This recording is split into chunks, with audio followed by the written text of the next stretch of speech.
ఉత్కంఠగా ఎదురుచూసిన మహారాష్ట్ర అసెంబ్లీ ఎన్నికల ఫలితాలు వెలువడ్డాయి.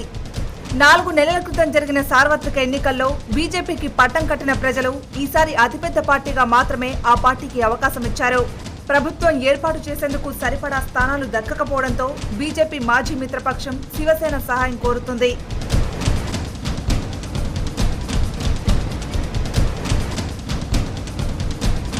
మహా ఎన్నికల ఫలితాల్లో బీజేపీ పెద్ద పార్టీగా అవతరించింది. 288 అసెంబ్లీ స్థానాల్లో బీజేపీ 27% ఓట్లతో 123 సీట్లు గెలుపొందింది. తరువాతి స్థానంలో ఉన్న శివసేన 19% ఓట్లతో 61 స్థానాల్లో గెలుపొందింది.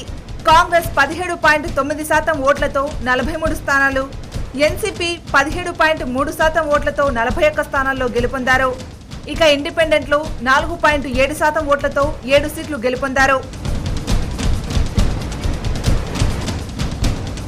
ఇక మహారాష్ట్రలో అంతగా ప్రాధాన్యం లేని చిన్న పార్టీలు సైతం ఈసారి ఖాతా తెరిచాయి. బహుజన్ వికాస్ అఘాదీ 3 స్థానాలు, పీడబ్ల్యూపీఐ 1% ఓట్లతో 3 స్థానాలు గెలుపొందాయి. ఇక ముస్లిం ఓటు బ్యాంకుతో హైదరాబాద్ కు పరిమితమైన ఎంఐఎం మహారాష్ట్రలో 0.9% ఓట్లతో 2 స్థానాలు గెలుపొందడం విశేషం. మహారాష్ట్ర నవనిర్మాణ సేన 3% ఓట్లతో ఒక అసెంబ్లీ స్థానాన్ని గెలుపొందగా బీఎస్పీ 2% ఓట్లు సాధించినా పాగా వేయలేకపోయింది. బీబీఎం 0.9% ఓట్లతో 1 స్థానం, ఆర్ఎస్పీ 1 స్థానం, సిపిఎం 1 స్థానం గెలుపొందాయి.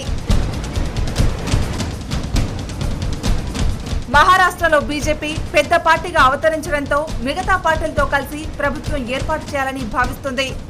మరోవైపు మహారాష్ట్ర సీఎం అభ్యర్థి రేసులో పలువురి పేర్లు ప్రముఖంగా వినిపిస్తున్నాయి. ముఖ్యంగా ఆర్ఎస్ఎస్ కేంద్రమైన నాగ్పూర్ నుంచి ఎన్నికైన రాష్ట్ర బీజేపీ అధ్యక్షుడు దేవేంద్ర ఫడ్నవీస్, రైతు నాయకుడిగా పేరు పొందిన ఏక్నాథ్ ఖడ్సే, దివంగత కేంద్ర మంత్రి గోపీనాథ్ ముండే కుమార్తె పంకజా ముండే, పార్టీ ప్రధాన కార్యదర్శి వినోద్ తవడే పేర్లు బీజేపీ అధిష్టానం పరిశీలనలో ఉన్నట్లు తెలుస్తుంది.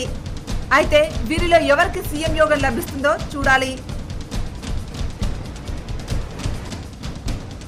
సార్వత్రిక ఎన్నికల తర్వాత జరిగిన అతిపెద్ద ఎన్నికలు కావడంతో ప్రతిష్టాత్మకంగా తీసుకున్న అన్ని పార్టీలు హోరాహోరీగా ప్రచారం చేసినప్పటికీ మహారాష్ట్ర ప్రజలు విలక్షణమైన తీర్పునిచ్చారు.